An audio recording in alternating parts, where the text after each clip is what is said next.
nome é Eliana, eu sou aluna de Administração Pública da Fundação Getúlio Vargas, de São Paulo, tenho 23 anos. A minha primeira opção de curso, na verdade, não foi Administração Pública.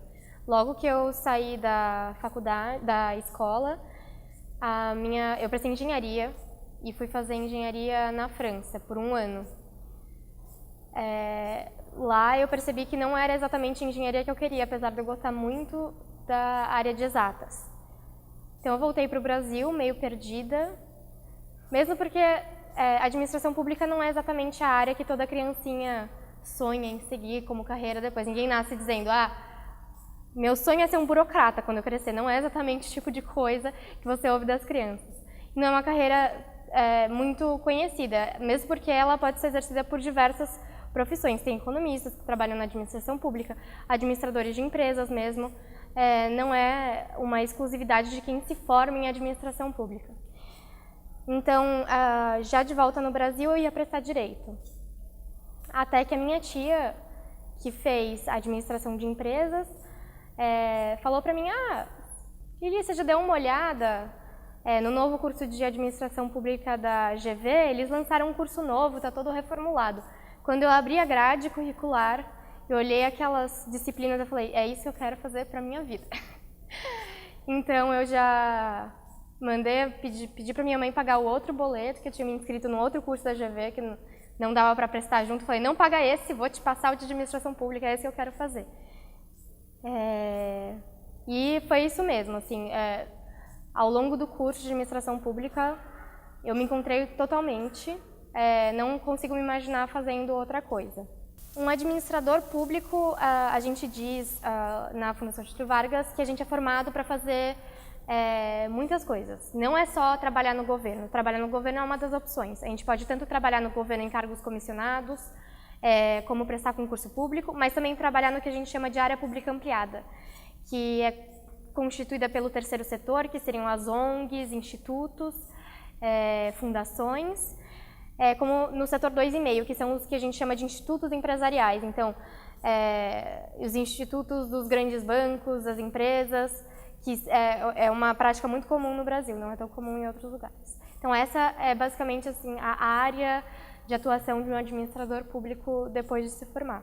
E é muito amplo, nós somos generalistas, então a gente pode fazer tanto títulos de impacto social, trabalhar com finanças, quanto trabalhar com avaliação de impacto, com desenvolvimento local, com pesquisa, realmente muito amplo. Desde que eu entrei na faculdade, eu tinha certeza de que eu queria passar por alguma experiência de pesquisa.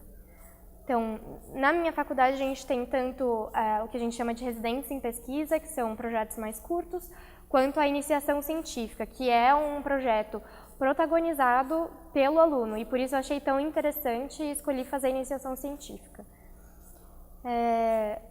O meu tema, eu já tinha noção do que eu queria estudar desigualdade racial, mas eu não tinha ainda clareza de como eu iria investigar esse tema. Foi conversando com o meu orientador, o professor Gustavo, que a gente decidiu trabalhar com a segregação racial. Então, o meu estudo consistiu basicamente em avaliar o impacto da segregação racial territorial no município de São Paulo sobre a diferença salarial, o hiato de renda, que a gente chama, entre diferentes grupos raciais. No caso, a gente estudou brancos e negros. Os resultados da pesquisa foram obtidos a partir de estudo de dados que são públicos, que estão disponíveis para qualquer um baixar no computador de casa. Não é preciso nenhuma máquina especial para fazer. Fiz tudo no meu próprio computador. O resultado que a gente obteve é que o que gera o hiato de renda, a diferença salarial, é a segregação escolar. E essa segregação escolar, ela pode ser explicada, sobretudo, pela segregação da rede privada. A rede pública, ela quase não exerce influência nessa segregação. Em termos de impacto para políticas públicas, a gente pode pensar que, por exemplo, a política de cotas, ela é uma política necessária mas ela não é suficiente para sanar essa diferença salarial entre brancos e negros. A gente precisaria de uma reestruturação já nesse ciclo básico, no ensino fundamental, que foi o ciclo que foi estudado na pesquisa, para ter algum tipo de inclusão mais ampla,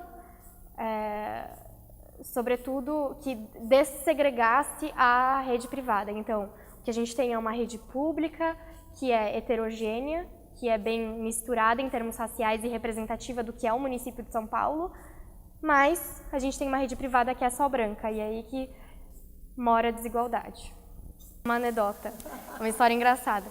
Quando eu abri o e-mail do presidente do CNPq escrevendo que eu tinha ganho o prêmio, eu estava numa aula e como eu estava num dia que foi uma rotina pesada, não deu tempo de comer, eu estava sem comer há algum tempo, eu passei mal. Estava com hipoglicemia, então aí a emoção ainda do prêmio, tiveram que parar a aula, levantar minha perna, eu deitei no chão, foi uma emoção assim, foi totalmente inesperado, fiquei muito feliz, muito contente e me fez considerar assim, com mais força, seguir direto aí no mestrado depois da conclusão da graduação.